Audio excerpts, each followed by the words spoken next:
Hey everybody, welcome back to my small engine repair channel. Today I want to talk about a part that if you don't use it, you will lose it. I'm not talking about a human body part here, guys. I'm talking about the electric starter on your snowblower. A lot of my customers refrain from using the electric starter because they don't want to wear it out prematurely. They don't want to stress it out. They want to make sure that it will keep working for when they need it. And the matter of the fact is that if you don't use it enough, you're going to end up with major problems with your electric starter. Kind of like if you don't use a generator and you leave it parked for a couple years, you know the carburetor on that can get gummed up. It's the same with an electric starter. Other issues will crop up. This is one I want to talk about in the video today and explain to you how to prevent that. Okay, here are some electric starters that go on snowblowers. These are Tecumseh. These go on some Chinese-made engines, Power Mower, LCT, etc. Now, your electric starter is usually situated on the right-hand side of the engine right here, and the plug will be close by. All right, so I'm going to get right to the point here in the video. The issue that you may get with your electric starter if you don't use it often enough is that it will seize.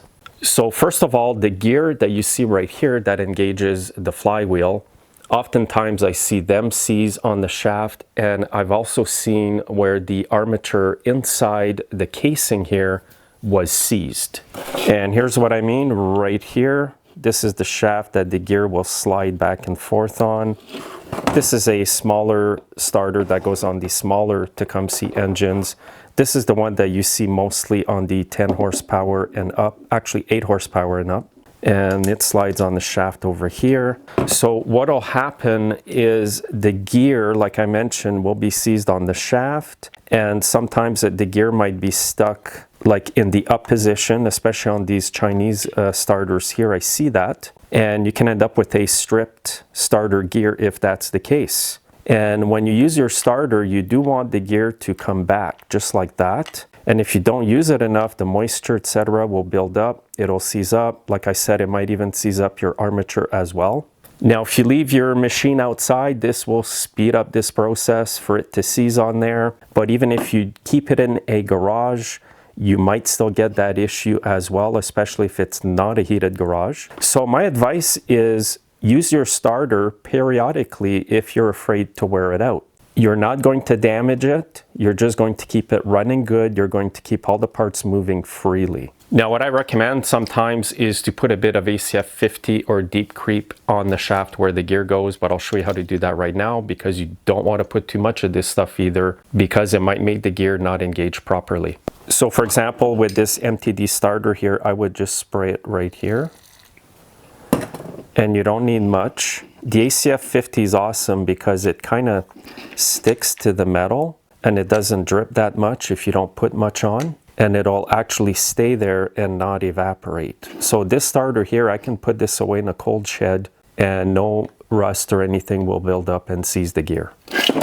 Same on the small Tecumseh here. I'll just put a little bit on there. And then you can either plug the starter in and spin it a few times for the gear to engage back and forth and get lubed up.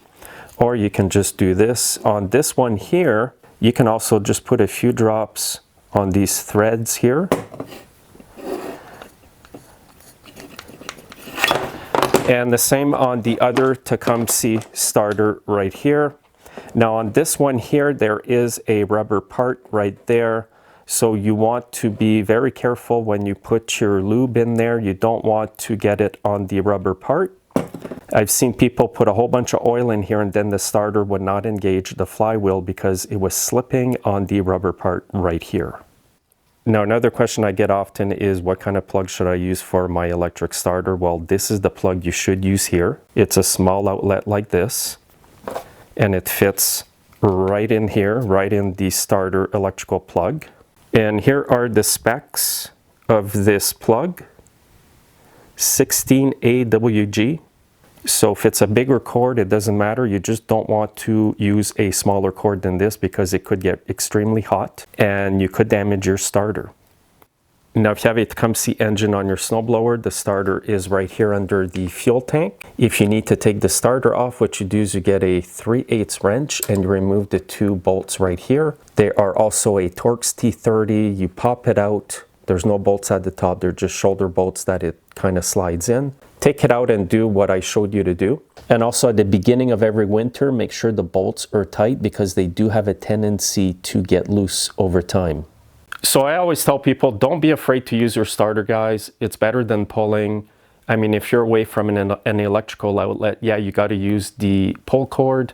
However, the electric starter will last a very long time if you use it properly. Don't hold the button more than 20 seconds at a time if the machine won't start. That's the main cause of why I see burned out starters come in my shop, is people hold the button too long and the starter overheats very, very quickly.